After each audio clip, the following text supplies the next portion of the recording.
Hey guys, this lesson will talk about map placement method. Firstly, place map on a flat and spacious desktop. Take out assembled traffic light and roadside tools.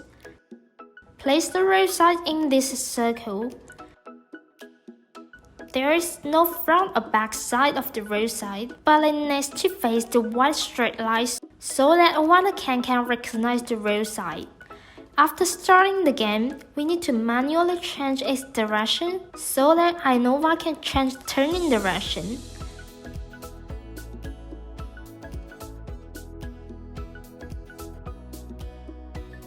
Then place the traffic light on its corresponding side.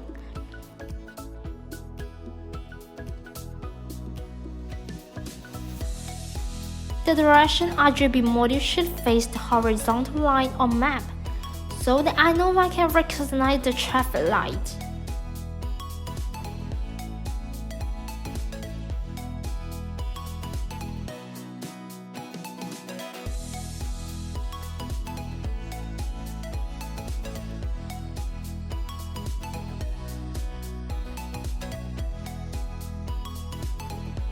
AiNova should place in this area because it is the starting point.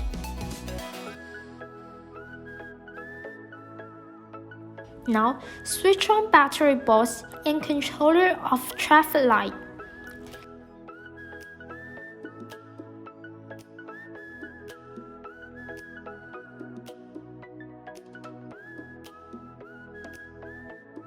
Then switch on AiNova. Okay, map placement has been finished.